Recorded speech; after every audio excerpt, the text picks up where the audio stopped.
What is up, guys, and welcome to a normal F1 2019 video. I feel like it's been a while. Actually, no, it hasn't been a while. That crazy race at Monaco I did the other day was a regular open lobby. But regardless, I've really been enjoying the online scene of the F1 game lately. It's been pretty manic on the channel with the virtual Grand Prix events that are happening left, right, and center. I thought, let's just have a normal race. I joined Veloce Esports' open lobby around the Australian Grand Prix, and I decided that it would be pretty fun to try and do a last to first challenge online at my home race, and we'll see how we get on. So yeah, if you want to get involved, maybe follow Veloce Esports on Twitch. They do like streams every day, and I've just been having a lot of fun recently, just crashing their party and just doing weird challenges. So follow them, follow me on Twitter if you want. I'll try and do more open lobbies now. We'll see. But anyway, last place, starting on mediums, finishing on softs. Let's see if we can make a good race of this. 5 red lights, and away we go for my home race, what should have been the opener of this year's championship. And away we go, the McLaren getting tangled up on the back of Toro Rosso. We move up into P17. It's been a pretty good start on the harder compound of tyre. Bit of a nudge as we head into turn 1, and then a bit of a squeeze off by the Red Bull. Thank you very much. Seems that we don't have many allies out there on this opening lap so far. Turn 3, again, nearly getting squeezed by the Red Bull. We dance around the outside of him and the McLaren. P15 for the taking. I feel like it's a good idea to be on the slower tyre now, as it's a safety car. All hell has broken loose here at the end of the first sector of the very first lap, and we find ourselves entrenched inside the top 10. We've got an illegal overtake on someone. How that has happened, I don't even know. But the safety car is out, and we've had to give up 3 spots for an illegal overtake when, half the field was in tatters. And I guess that really hammers home why the title of the video is what it is. This needs to stop. This whole illegal overtake under safety car or yellow flag conditions. Like, it gets worse. It gets way, way worse. But this is just the tip of the iceberg in this video. We're making a pit stop onto the soft compound tyres. If you don't make a pit stop under safety car, you're going to be absolutely nowhere in this race. So this is the gamble that we are taking. I might even... Oh no. Double stacking. I'm not about that. Not at all. Okay, whatever. Alright, so it's safety car. What I was going to say is that I could even come in again and pit the medium tyres on. I feel like I might actually do that now that we've lost all that time in the pit lane double stacking. But here's the replay of that crash on lap 1. Can we just spare a moment to look at my dodging skills here? Because this was absolutely amazing. Crashes left, right, and center. We had to dodge many cars there. Then the Haas kind of turning across us and managing to get out of there with a clean front wing. I was very, very happy with that. So it was P9. Again, the illegal overtakes come flooding through. People keep spinning or going really slowly or whatever the hell it is. And like, we need to catch up to the pack, but people are just being absolute clowns on the racetrack, and I can't get past them. Here's another one. Look at this on the right-hand side. The Haas. I mean, how is that an illegal overtake? That guy was basically stationary. And the Red Bull has had to give up their place as well. So it just makes absolutely no sense. If someone is going stupidly slow, or, God forbid, if we're in the middle of a massive crash, there is no way I should have to give up my position to them because I've overtaken them while they're in a barrier. I mean, it just makes absolutely no sense. Codemasters, please make the illegal overtake bullcrap just a little less sensitive for F1 2020. Please, that's all I ask. But here we go. Here comes more bullcrap. Red Bull spins up ahead.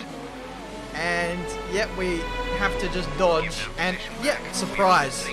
Surprise, surprise. More spots have to be given up. Yeah. That's all I'm going to say on the matter. Just the the pictures do the talking, don't they? But we're getting ready for a restart here, finally, on the third lap of this Australian Grand Prix. We've had about 4 corners of racing. Can we finally overtake some people, please? And not get punished for it. Away we go. The green flag running. How long will this last for? Probably not long. We overtake someone who was already stranded on the exit of turn 1. And now we're looking to set up the move on the Toro Rosso around the outside. Thank you very much. A bit of a squeeze, but nothing crazy. P14. Next up is the Ferrari and the McLaren. Getting a little bit wayward there. People are already making contact and are losing front wings on this restart lap. So there's a big opportunity for us to pick up a couple of places. In terms of this lobby, as you can tell, there's many people of various skill levels. But there is a couple of fast people in here, most notably Kai Bacchini, so he'll be right up the front and we'll be looking to chase him down if we can later on. The Ferrari runs wide, P12 for us. Thank you very much. At this stage, just really having to be patient, having to pick my moments. I could rush an overtake here or there, but I actually just want to get through cleanly without losing my front wing or me running into the back of someone and then saying that they broke early, you know? That's a meme, isn't it? Anyway, up the inside into turn 1. Let's see if we can make this stick. Thank you very much. That is us on the edge of the top 10 now with Hayden Gullis up next, the voice of Veloce. Let's see what his pace is like. It's absolutely horrific. I think he lost his front wing actually, partially, and he was just letting me go through for P10 there. Thank you very much, Hayden. I'll slip you a beer in the mail or something. That's definitely legal. But yeah, charge towards the top 10 is definitely happening now. We make a mover on the Haas drive around the outside into the third sector. Easy as you like. There's a bit of a train starting to form for the top 3. I believe Kai Bacchini right up front is breaking away, but the podium could well be up for grabs here in this Australian Grand Prix. These guys aren't getting away despite us having, you know, being held up in traffic quite a bit. We are starting to close them back in once again. So this could be a really good race for us. We're continuing to push the margins. Oh, that was absolutely ridiculous. Like, I was just following the line of sight of the car in front of me. I think it was the Toro Rosso, and then I think the Toro Rosso ghosted through the Ferrari, but the Ferrari was solid for me. Yeah, that really caught me by surprise. Very lucky to avoid that. It's P6. We did have a brief VSC, but that quickly went away, and we're back to green flag running once again. We can now see P2 just a few seconds up the road, so this is what we're fighting for now. Kai Bacchini up front is, well, a long way out in the lead, so it looks like the max we can get out of this race is P2, but we're going to push for it nonetheless. The Toro Rosso getting a bit wayward on the exit, and then I just made the same mistake, really. So that is frustrating, but we're continuing to push. You can see the Williams, who was in P2, is now out of this race. Very unfortunate for them, but we move up another place. So yeah, in terms of this strategy, we are going to be fine on the mediums to the end. Tyre wear in a 25% race isn't too harsh. We maybe even could have pushed it on a set of soft compound tyres, but that's very risky. Like I said, I just wanted to play it safe just to make sure we could get to the end. I did have a lot of confidence in the pace, even on the mediums, to get the job done. So let's see what we can muster in the second half of this Australian Grand Prix. Next up is the Toro Rosso. We got a nice run as we head into turn 3. Let's see if we can go to the inside here. Dive bomb. Not even a dive bomb, it's just a normal overtake. The word dive bomb, it gets thrown around a lot in the sim racing community. Really, it's only a dive bomb if you're coming from 10 years back, but that was a pretty respectable distance. But regardless, it's now a spot on the podium as my Alfa Romeo teammate glitches behind me. I think the team owner, Arav maybe, pressed the lag switch to let him lag behind me to make life very easy for us. Arav, is that your secret weapon for F1 esports? I would love to know. Interesting. But anyway, we are on the back of the Mercedes in this S4 P2 in this race. He's on the hard compound tyres, and this should be like taking candy from a vape. Thank you for that. We love a bit of weaving, don't we? Well, especially I do when it comes to breaking the slipstream, but that is a little bit cheeky there from the Mercedes driver to the outside as we go into turn 3, and we've got the better grip, the better tyres. That was always going to happen. A bit of a nudge there into turn 4. Probably took up a little bit too much of his space. And yeah, we are in P2. Kai Bacchini up next. He is 12.3 seconds up the road. But as we head into the middle sector, there's a yellow flag. It is, in fact, Kai Bacchini who was spun out in the Renault. So he's lost a lot of time there. Maybe 8 seconds. We'll see the gap now as we cross the line. It is only 4.1 seconds now. So with 3 laps to go, we have all of the momentum here in this Australian Grand Prix. Let's push like crazy and see if we can catch Kai. The gap now is 1.6. So I think he's got more problems than just a lack of momentum, a lack of confidence. I think he's genuinely got some damage here. He must have hit the wall or something, because that gap is coming down considerably. I almost thought there was an AI car driving for him, but yeah, the pace is absolutely horrific. That's really bad. He's absolutely bottled it. But let's see if we can make the most of this. Kai getting a poor run with the lack of downforce. Moving over into our path. I don't know what's going on there, but we have the inside as we head into the 3rd sector. And there we go. Ladies and gentlemen, we now lead the Australian Grand Prix, having started last and avoided all of the carnage. We've lost a bit of our front wing now, but up until this point, we have somehow managed to keep our nose clean, and we are going to take the spoils here in Melbourne. I can't believe it.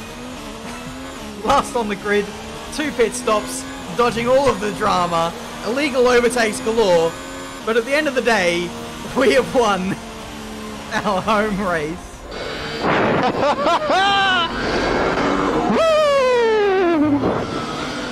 That was absolutely magic. Oh baby, it is victory. The Australian Grand Prix. Thank you very much. 20th to 1st. Yeah, that's just mad. I don't know what to say.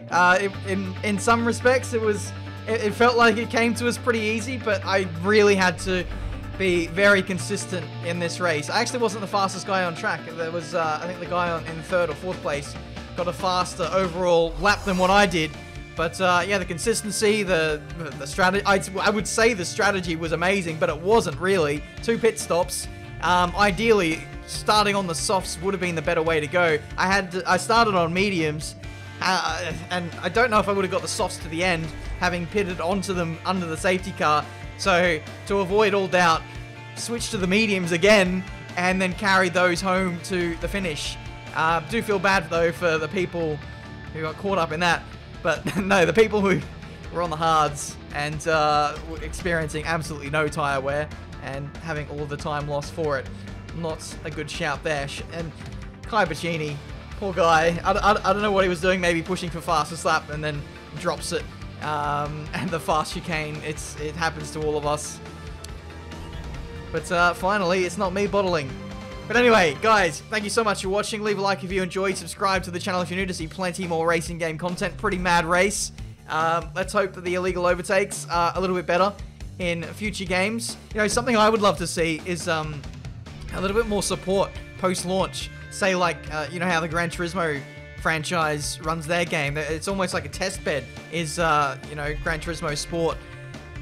I would love to see the online realm constantly be tweaked or like, I don't know, just tested with, just to have it running as almost like a live service so that what they're doing now will, you know, forever work in future titles, if that makes sense. But who knows? Let's hope the priority of online steps up a notch in the future, but we shall see. Guys, I'm waffling. Should start my own podcast, maybe. Thank you so much for watching. Sorry to the Mercedes for squeezing you out. And I'll see you next time.